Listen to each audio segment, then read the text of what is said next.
Hey there, welcome back to Truly Bedrock, where my sand shop is completely out of stock. Come and have a look. Look, it's just diamonds in there, no sand, same in there, same in here, and they've even bought out the entirety of my shulkers full of sand.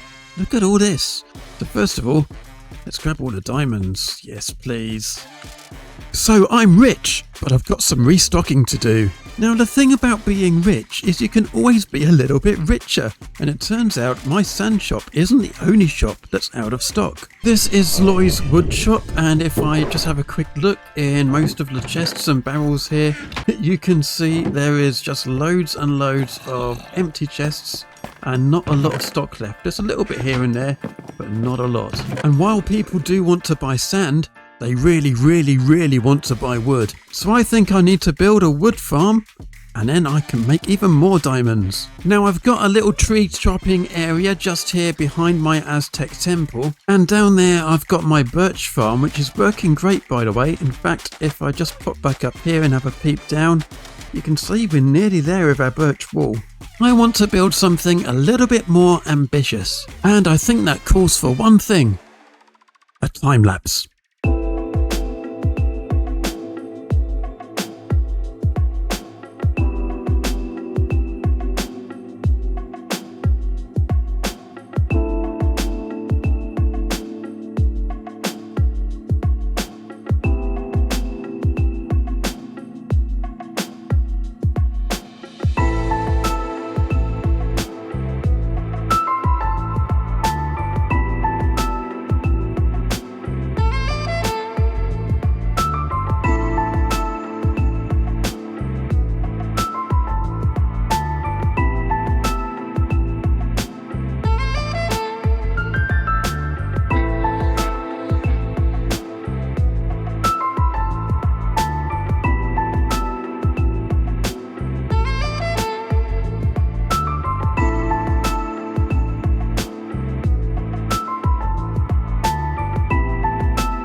Many hours of building, painstaking redstone bits and pieces. We are finally done. We have a lovely tree farm behind us.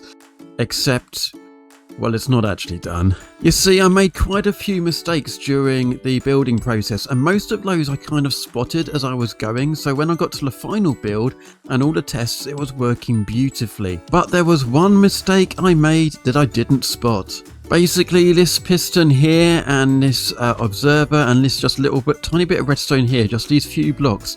For some reason, I'd put them all a block too low. I don't know why I did that, but I ended up putting them a block too low. And that meant that these pistons here were not firing to create this little cube of wood that comes up here. So that meant I had wood backing up all the way along here, and it wasn't going to move past this point. So eventually here inside the actual farm itself, the wood started backing up because it couldn't go anywhere.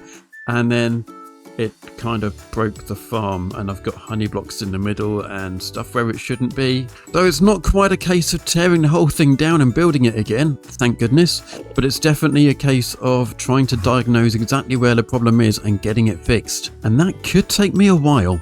So I'll see you in a bit. Right, a bit of time later, and I think I've fixed all the things. I'm really glad I play on a server where we have camera accounts with spectator mode. It was really helpful for comparing the actual build to what I've had here and spotting the difference. So yeah, I think we're all fixed. And I'm going to try again. I'm just farming birch at the moment, so I'll switch the farm on and I'll put it into birch mode. You can hear it clicking away there. Just pop up here.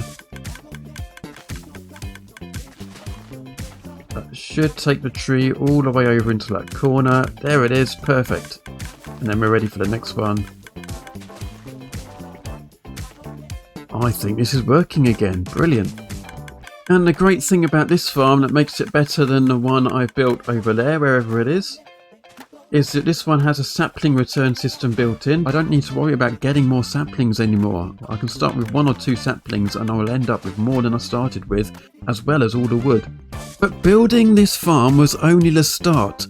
There's a couple of things this farm won't do. It won't do dark oak and it won't do the new pale oak trees. So I need to either make a farm that will do those or just harvest a load of them manually. Another thing I need to do is, well, look at that thing, it's ugly. I really need to try and make it fit into my Aztec city theme, and that's going to be interesting. And of course I need to actually make the shop that I'm going to sell the wood in over on the shopping district, as well as running the farm an awful lot to harvest all the trees that I'm going to need. It could take quite a while for me to record all of this episode. It might be a while before you actually see it. Sorry about that. First things first, I no longer need these birch trees that I was growing here in order to get the saplings from the leaves. So let's rip these down. And by the way, look at these rabbits. These are not any ordinary rabbits, these are flabbits. Thank you, Cause, for the rabbit texture pack, or skin, resource pack, whatever they're called. I love this, I absolutely love this. The rabbits are all now mini plods. It's great. Doesn't stop them being hunted by cats though, does it? Now the next thing I want to do is to move my beacon, because currently it's over here to make chopping these logs easier, and I want it over there to make chopping those logs easier. And the only problem is, I've kind of hidden it and I can't remember where it is. I think it must be under one of these trapdoors somewhere. Not that one. I can't believe I've lost a beacon. How do you lose a beacon? Is it under here? Nope. What about that one? Nope. One of these? Nope. Okay, I found it, and it's not disguised by anything at all. It's right here. I don't know how I have managed to avoid falling down this 1 block hole, because that's the kind of thing I would normally do, but there's my beacon all the way down there. Can't believe how long it took to find it. And why does the beam not show through? There's literally nothing between it and the sky. On Java Edition you'd be able to see the beam. You can't on Bedrock because weirdness. Weirdness. Okay, so to get down there safely I'm just going to chuck a bucket of water down there and pick it up, and then we should be able to get all the way down. That's not at all weird. Now I wonder how much of the beacon base I can remove before the haste 2 effect wears off. Let's get going. And let's see if I can fly out of here. Looking good. Oh, not quite.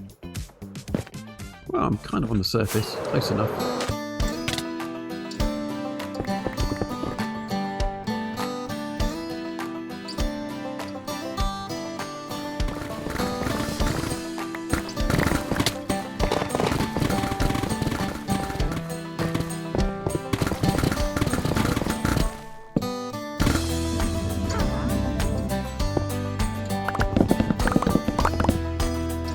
Well, I managed to break the tree farm again, but I think I fixed it, so let's go and have a look. So I'm going to put it into birch mode, so that gets switched on. Switch the farm on there. It's ticking away. Plant the sapling, we get a tree. Looks like it's gone to the right place. Yeah, let's do another one.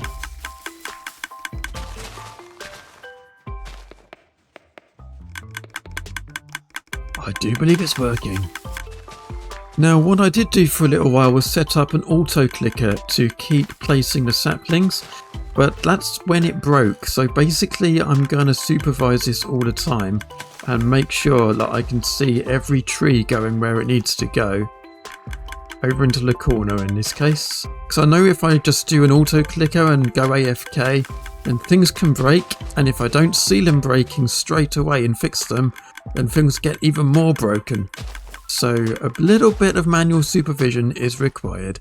Now that I know that I can produce most of the logs that I need, that sounds a bit rude, it's time for me to think about building the actual wood shop, and for that I'm going to need to get some materials. The first thing I want is actually back here in our winter holiday district, and it's the snow machine.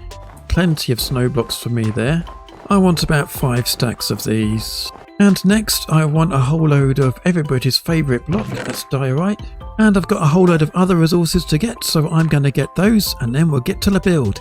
Here I am in the shopping area then, just looking for somewhere suitably obnoxious to place my new shop. This is one option. It would just squeeze in here next to Liara's iron farm over there. And yeah, just in this little square here. But in general, the shopping district is spreading over in this direction, so this is where the newest shops on the server are going, and I think there's a nice big space here for me to plonk my shop into. It's right next to the post office, and it's on this major path along through the shopping area that serves most of the other shops and goes off to Tetris Town over behind me. So I think this is the place. And when I say this, I do mean this. I'm building it right in the middle of the path.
With the shop now made, I've now got to stock it, and as well as having my farm down there for the 1x1 trees, I've got another area over here where I've been making the 2x2 trees, and it seems a bit silly to have this over here and that over there, so I'm going to go and clear some space around the farm and grow some 2x2 trees around that, because at least that way they will get covered by the haste beacon as well. I've got quite the tree collection going on here now. As you can see, I've got loads of nice big tall jungle trees and spruce trees, and I've got the oaks, the pale oaks and the dark oaks alternating around the outside of the farm, which I actually think looks quite good. The big trees I'm probably going to get rid of, they're just here so I can harvest the wood, but these I might keep.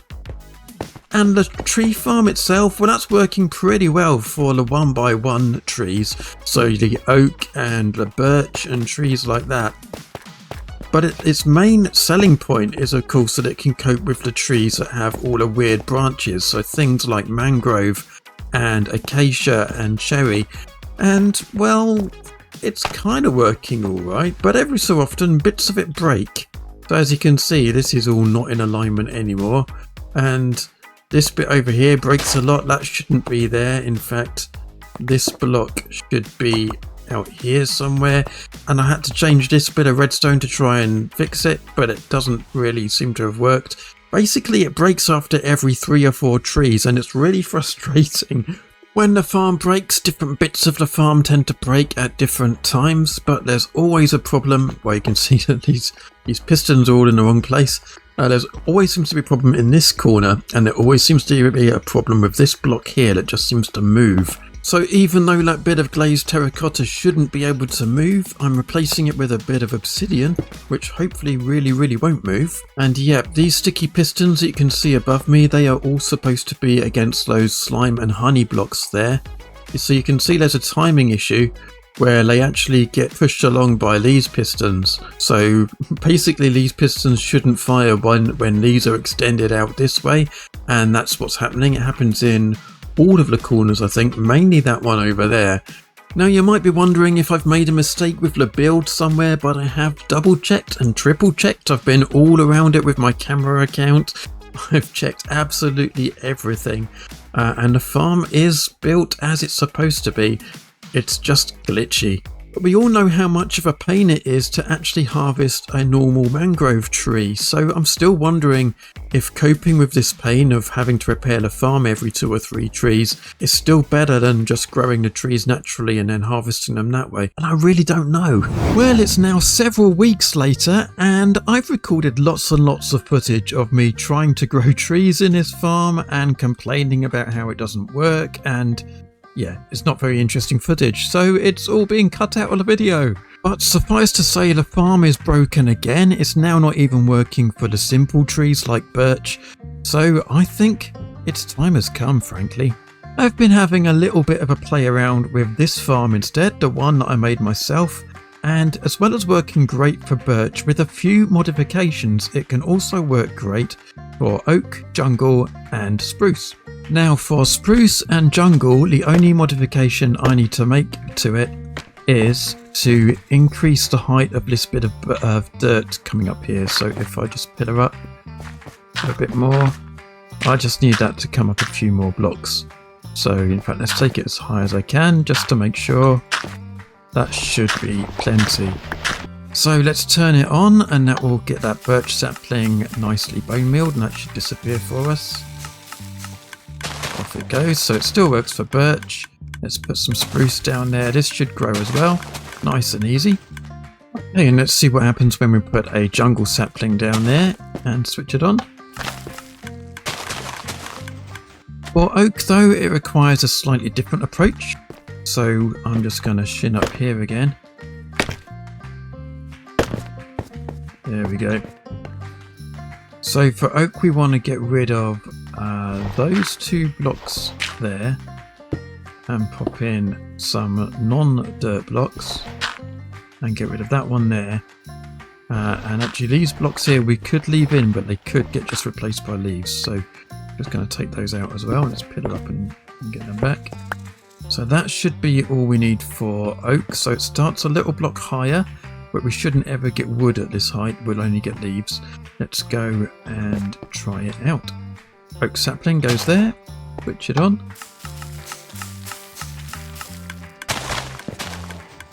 So for birch, oak, jungle and spruce, I'm going to use my own wood farm.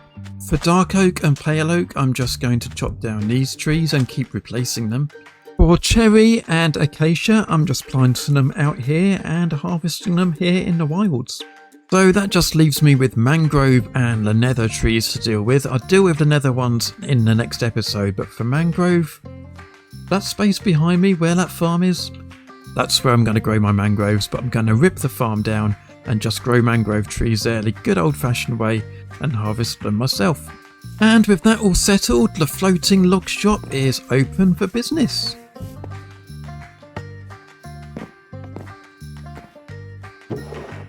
And almost fully stocked. We just don't talk about the bottom barrels, okay?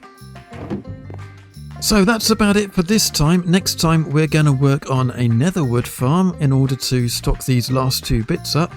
And I'll see you then. Bye!